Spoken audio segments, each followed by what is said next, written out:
In today's video, I wanted to continue with and finish up my journey through the College of Winterhold featured in the Elder Scrolls V Skyrim. Last time I had met with a member of the Sigic Order, Quaranir. He told me that I needed to find someone named the Augur of Dunlin. The Augur, a former student of the college, exists within the midden below the institution. Encountering this entity, it told me that in order to contain the Eye of Magnus's power, I'd need to recover the Staff of Magnus. Relaying this information to Savo-Sauron, he then directs me to Mirabelle Irvine, who might know more about it. Irvine herself doesn't have that information, but apparently not long ago, a group of Imperial wizards named the Synod traveled to the college and asked about local landmarks. They then decided to make way for the dwarven ruins of Mzulft. After fighting through waves of Dwemer automatons and Falmer, I finally met with one of Skyrim's last living Synods, Paratus. After helping him fine-tune the Dwarven Oculary, a map of all of Tamriel's powerful magical relics is revealed. The issue though is that the Eye of Magnus is running some kind of interference. The Dragonborn and Paratus are only able to see two marks on the map, the Eye and the Staff. The Staff is in a dungeon called Labyrinthian. Returning to the college, it wasn't exactly the reception I had expected. Ancano had trapped himself in the Hall of the Elements with the Eye. He proceeded to do some kind of experiment with it. All the meanwhile, myself, Mirabelle, and Savos were working hard at breaking through his ward. Eventually, we made it inside, but that's when an explosion went off. Mirabelle was seriously wounded and Arin was killed. The ward was still protecting Ancano, and this time, there was no breaking through it. The explosion had set off a series of magical rifts around all of Skyrim. After helping the town of Winterhold by defeating a group of spawns called magic anomalies, I returned to Mirabelle and told her about Labyrinthian. Shocked, she hands me a torque that possibly belongs to Labyrinthian, telling me that the Archmage once gave this to her and she thinks that it was really meant for me. At this point, the only way to save the college and Winterhold is to find the Staff of Magnus. This is where the story continues.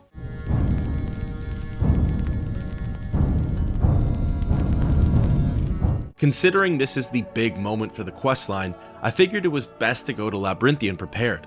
Potions, gear, spells, the whole works. In terms of gear, I tried switching some of my increased base magicka enchantments to magicka regen ones. That was one of my biggest issues for combat, draining my magicka too quickly and then not being able to close out fights. Well, there was one little detail about magicka regen that I didn't actually know at the time, and that'd come back to bite me.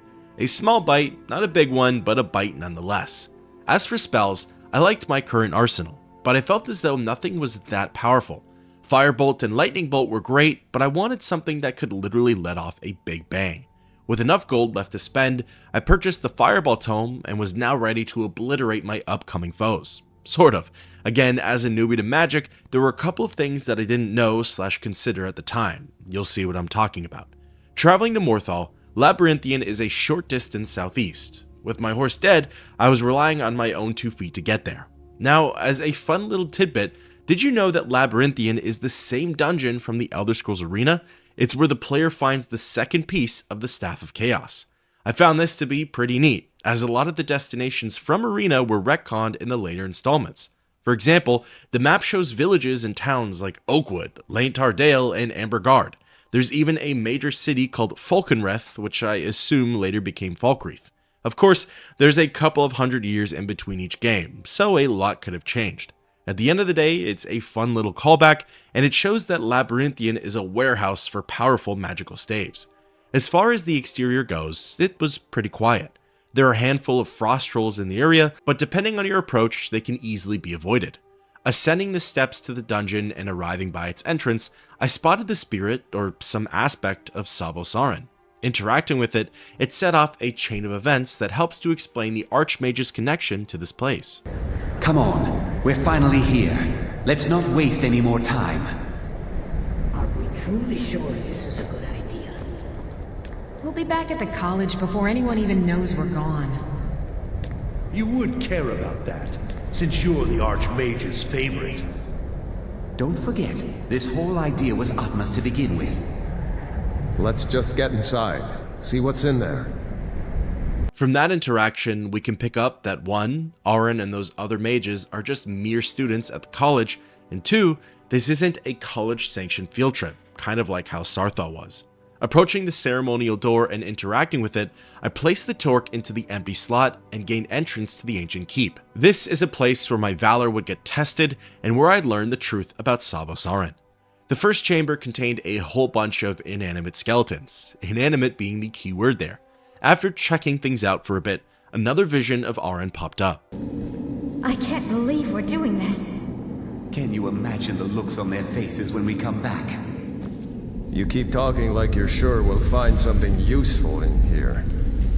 Given the history of this place, it's more than likely there's still some amount of power here. Enchanted weapons, tomes of ancient knowledge, Shalador's secrets themselves.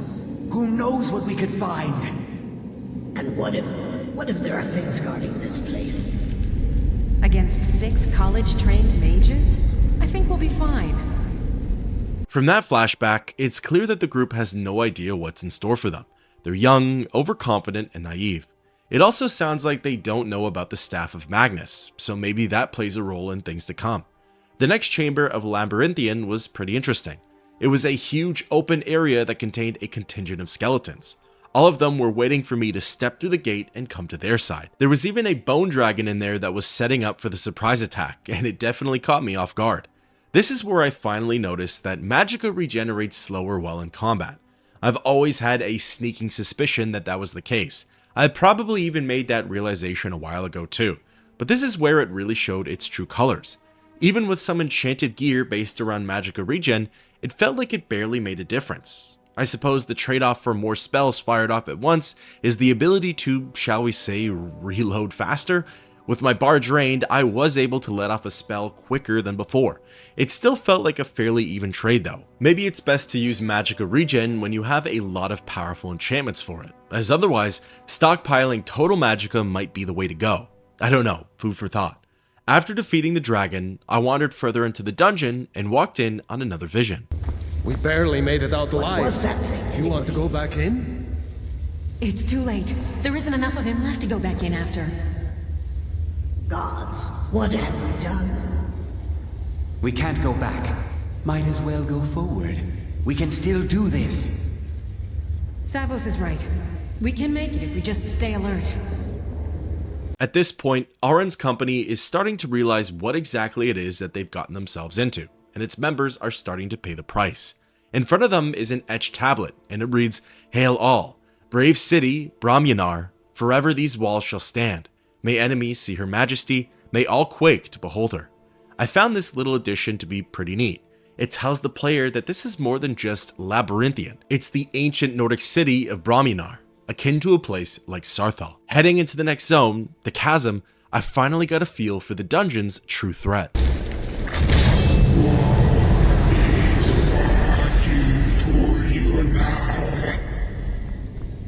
Without trying to spoil anything, that voice, is not only menacing, but whenever it speaks, it completely saps my character's magicka. What's more, it tends to speak when I'm about to face off against an enemy. So, remember my whole rant about magicka regen just a few moments ago? I feel like I can definitely circle back to that one.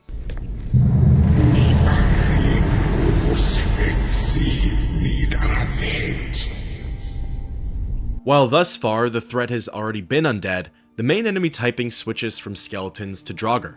Most of them were powerful Draugr too, with wights being the most commonly encountered variation. Depending on which weapons they used though, as well as the battlefield itself, their attacks were somewhat easy to anticipate and to evade, making the fights a little easier. Not far into the chasm, there's a small side room that contains an enchanting table as well as an alchemy table. While it might shed light on the ancient Nords' opinions and uses of magic, it's most likely meant to provide the player with some temporary relief. You do not answer. Must I use this guttural language of yours? Eventually, this booming voice switches from the dragon language to the common tongue, making it easier for the player to understand it. What it is and what it wants though are still unknown. Now, to be transparent, this crawl took me a while to do. This was for a few reasons. I ended up dying a handful of times. After all, there are other enemies down here too, and I had to be more conservative with my magic. Remember before how I mentioned that Fireball was going to come in handy? Well, it did do a lot of damage to my opponents, but for DPS purposes, most of the time it wasn't practical to use. You returned, Robin, my old friend. The next part of Labyrinthian is called Thoroughfare. This was by far my favorite part of Bromjunar. The first section was brief, and it involved delving through ancient Nordic sewers while killing off a few stragglers. Do you seek to finish that which you could not? While we obviously don't have the full story, it's not too difficult to piece things together.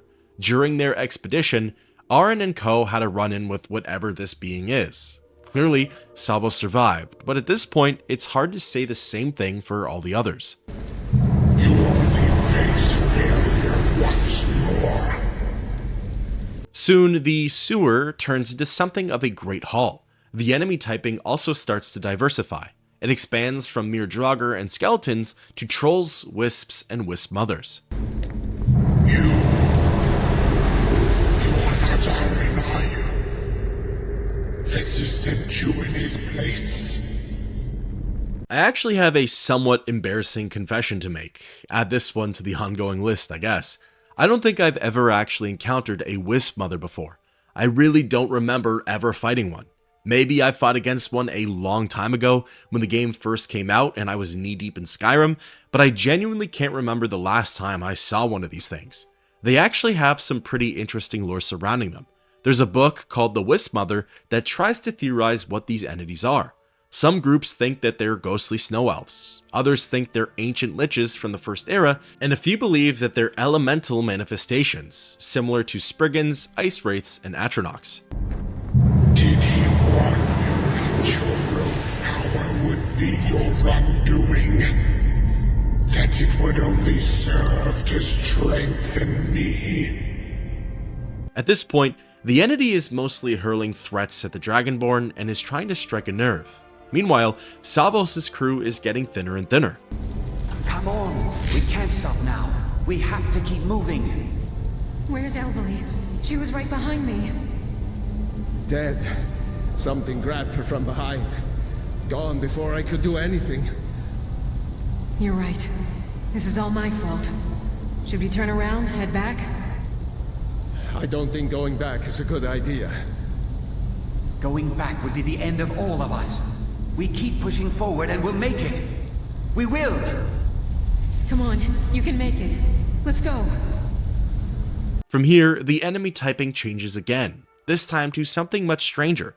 Spectral Draugr and even some warhounds start to appear. Face your end. At this point, the entity is finished speaking with the player. However, just to continue giving me the proverbial middle finger, periodically it still sends that magical gust of wind that saps up my magicka. Now, back to the Draugr. To me, these feel like the spirits of the Nords and their dogs that once guarded the halls of Bromjunar. Lore-wise, I'm not exactly sure why they're spirits as opposed to being mummified bodies. It could be related to the final boss, aka this mysterious entity, or it could be an attempt by Bethesda to touch things up, so to speak. Soon after my crawl through Thoroughfare, I was on to the last section of Labyrinthian, the Tribune. For the beginning, it was more the same. Spectral Draugr, petty treasure, and more Nordic ruins. At one point, I ran into an old engraving that ended up revealing what this entity was. Several men were gathered around this central being. It was a humanoid, although it was depicted as being larger than the surrounding people. It was draped in peculiar clothing, and it appeared to have mystical properties. Perhaps the most telling thing about it was its scale-like patterns. No doubt, the final boss for this adventure is a dragon priest. In a small side room just beside the engraving, I managed to find some pretty neat gear. A honed ancient Nord greatsword of Scorching, an ancient helmet of the Unburned, and an ebony shield. Depending on the player's playstyle and current loadout, these could be great additions to the arsenal. The next room over was the calm before the storm, except I suppose it wasn't very calm, it was just a lot easier than what was to come. There was a word of power, a spectral Draugr Deathlord, and another warhound. The fight was slow, meticulous, and methodical, but nothing too challenging. Up ahead, the fun continued as I was ambushed by a Draugr Wight, a Draugr Scourge, and two skeletons. This encounter was actually even more challenging than the last, as they were able to summon a Frost Atronach. This fight was even slower, and a contributing factor is why this whole crawl took me a while to do. However, the Dragonborn always prevails, and before long, I saw one of the last visions set up by Savo Sarin. We shouldn't have left her there to die. What else could we do? Stay there and die with her? She refused to go on. We didn't have a choice. This is it, you know. Through this door. Can you feel it? We're not going to make it, are we? We stay together, no matter what. Agreed? I'll be right with you. Agreed. We all stay together. Up next was the final area for the Tribune. It was a great open space, and it was where the monster of Labyrinthian resided. The dragon priest, Morake, was being held at bay by two spectral wizards. This was something that initially confused me. However, it gets explained later on. As of right now, Morake is untouchable, but it works both ways. He can't escape from that magical bubble. If only it were that simple though. The dragon priest is in possession of the Staff of Magnus, so in order to get it, I need to get through him. The fight is initiated by defeating the two enthralled wizards. They aren't really much of a challenge. However, they did deplete my bars and overall just weakened me for the fight with Morake, so there was that. Once the magical seal was broken, there was a very brief grace period before the battle with the priest. I suppose this was the moment where my character could catch his proverbial breath before the real tussle had begun, aka regenerating his bars. As soon as Morake is set free, it's officially go time.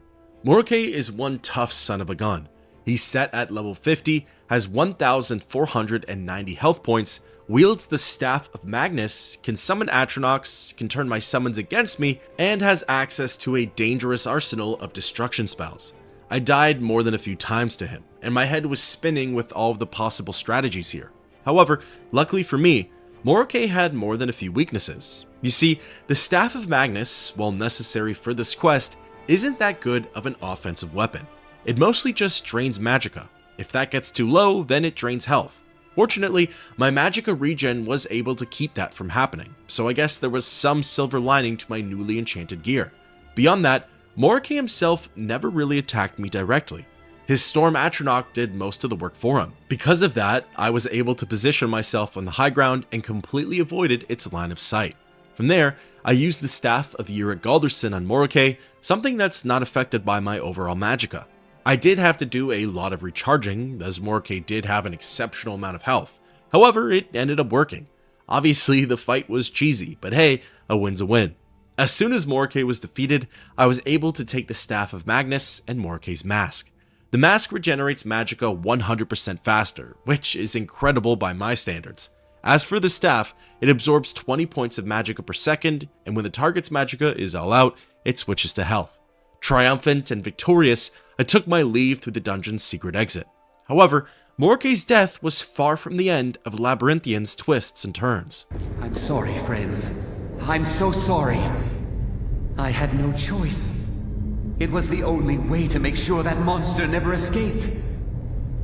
I promise you, I'll never let this happen again. I'll seal this whole place away. Well, there you have it. The truth behind Arin's expedition and his ties to this place. Those two enthralled wizards were his doing. He sacrificed his own peers not only just so he could escape, but also to ensure that Morake never left the city of Brahminar. Arin's shame was great, and his guilt was even greater. While this is of course tragic, there's still one more proverbial punch to the face. So, you made it out of there alive. Ankana was right. You are dangerous. I'm afraid I'll have to take that staff from you now. Ankana wants it kept safe. Oh, and he wants you dead. Nothing personal. I'm afraid you do. If there were any doubts about whether or not Ankano was acting alone, believe me, I had some, they can officially be dismissed. This was a coordinated plan from the Thalmor. Whether they knew about the Eye all along, or just took advantage of the situation is unknown.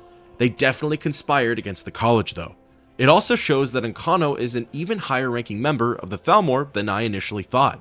I didn't think he was some lowly foot soldier, but I also didn't think that he had that much command and authority. Once Estormo was defeated, I continued along the path and was brought to Labyrinthian's side exit. After defeating one of those pesky frost trolls I mentioned prior, it was finally time to return to the college. After all that, I finally had the staff and Ancano could be challenged. Well, fast traveling back to the institution, it appears as though things have gone from bad to worse. Ancano's ward had extended beyond the Hall of the Elements and has now reached as far as the bridge. Almost all of these story-relevant NPCs are out here with me, and approaching them, Tolfdir gives me an update. You survived. You have it then? Let's hope it's as powerful as the Psijics believe it to be. She didn't make it. When it was clear we were going to have to fall back, she stayed behind and made sure the rest of us were all right. Look for yourself. Ancano's power is growing. We can't crack whatever magic he's using to shield himself. I hope your trip to Labyrinthian was worth it. I'll be right behind you. It's now time to storm the college and take back what's ours. With that, thus ends the quest, the Staff of Magnus.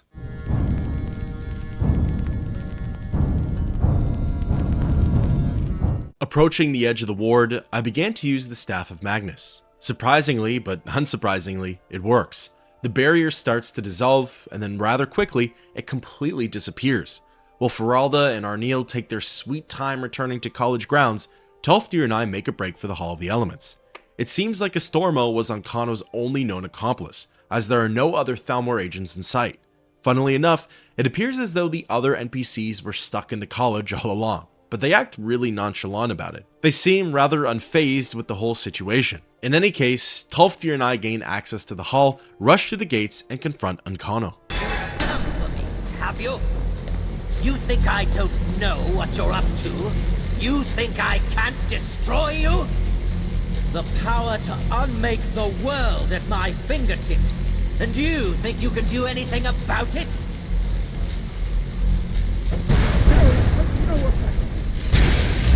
I am beyond your pathetic attempts at magic. You cannot touch me. The staff! Use it on the eye! Enough! Still you persist? Very well. Come then. See what I can do now. Tolfdir becomes incapacitated, and it's a showdown between the last Dragonborn and Ancano. Ancano is placed at the same level as the player. Really, his stats aren't all that good. Where he really shines though is with his spellcasting ability. He knows high-level destruction and restoration spells, and he's also able to summon a Frost Atronach. It honestly took me a couple of tries to learn the mechanics for this battle. Essentially, while the eye is open, Ancano becomes invincible.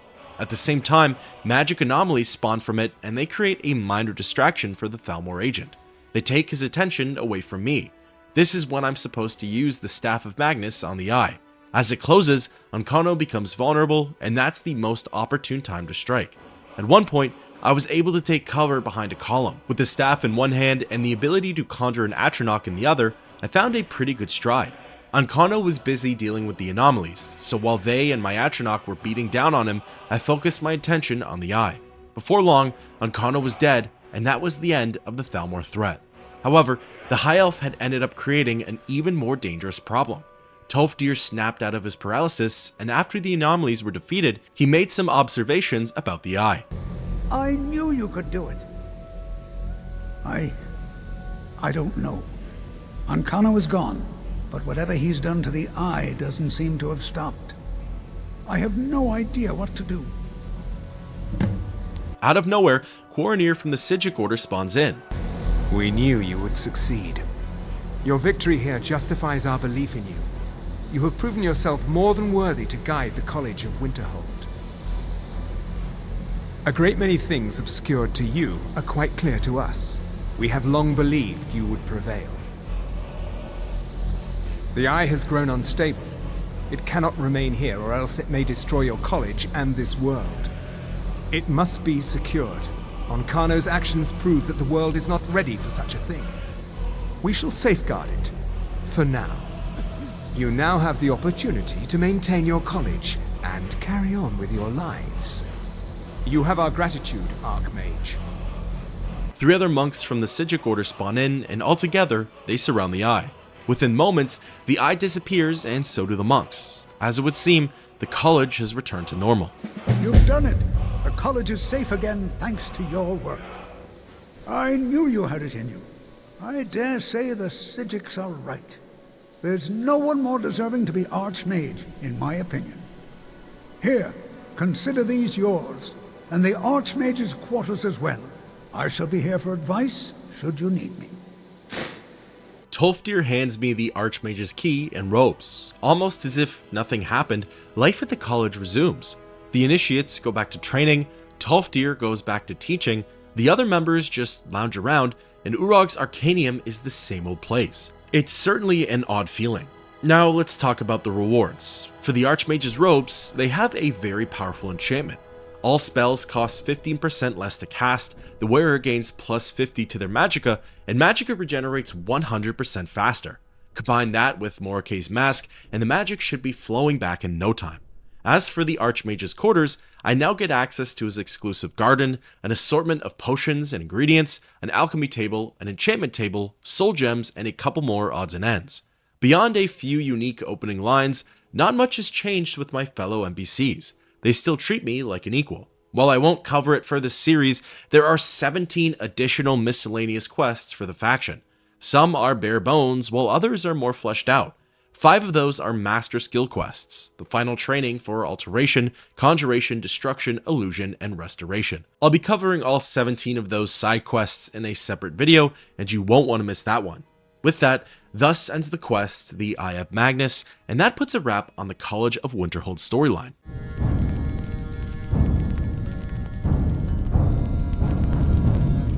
To end things off, I thought I'd briefly share my thoughts on this questline. A lot of people didn't enjoy it, calling it out as one of Skyrim's weaker stories. In some aspects, I agree, but in others, I disagree. I think the key parts of the college's questline present some of the most interesting things that Skyrim has to offer. The Eye of Magnus, the Staff of Magnus, the Psijic Order, the Thalmor, and the Augur of Dunlin. We never ended up receiving closure on the Eye of Magnus, which to me only makes it even more interesting. It's never stated what exactly the Eye is. As Tolfdir mentioned, it's not Ayleid, it's not Falmer, it's not Dwemer, and it's not Daedric. It's something else entirely. The Psijic Order likely knows what that is, but they've never revealed anything telling to the player. Some fans believe that Ancano's last bit of dialogue reveals the Eye's true power. It can create, change, and destroy the world.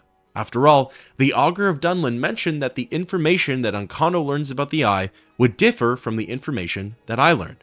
I've said my piece on the Augur already. He's an extremely fascinating character that doesn't have a lot of background information to him. I believe that there's more going on there than meets the eye, and there are a lot of context clues regarding his past. But again, that's a video for another time.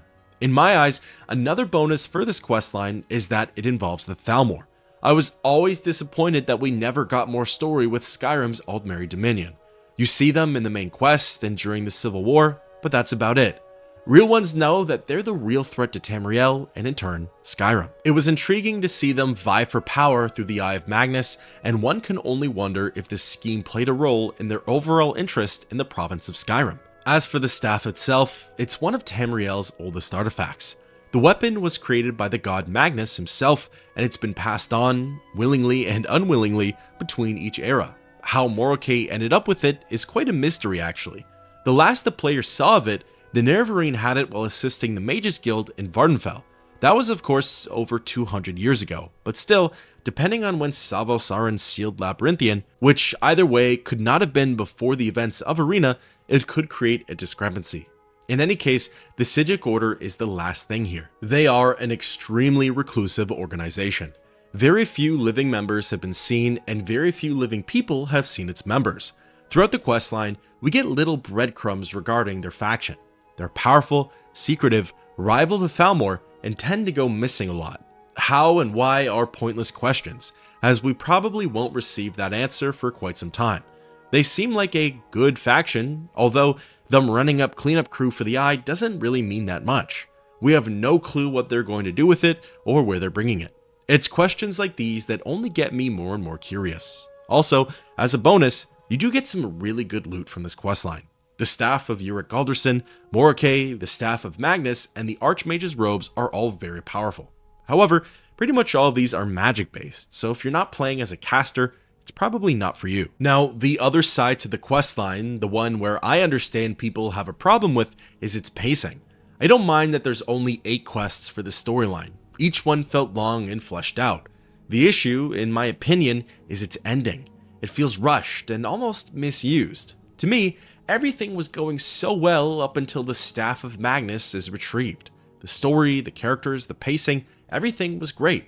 I was fully invested in what was going on.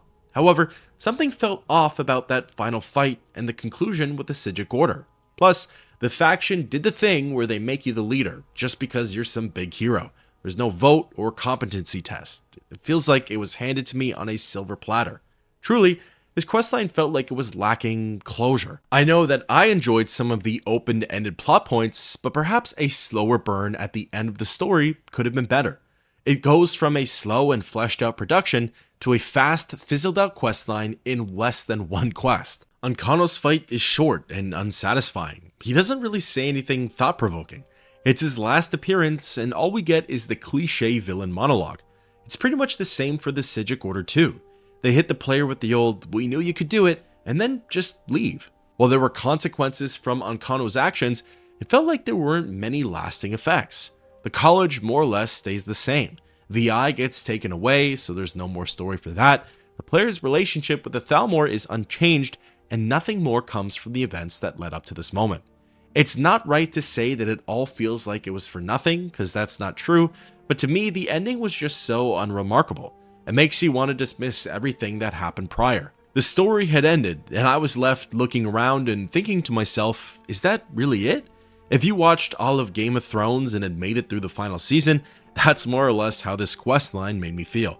Excellent execution for the beginning and middle, but poor execution for the end. Overall though, since it was my first time running through it, it does get some leeway in my books. However, I don't know if the same could be said for a second or third playthrough. With all of that being said, I'd love to know your thoughts on this questline down below, and until next time, keep on adventuring.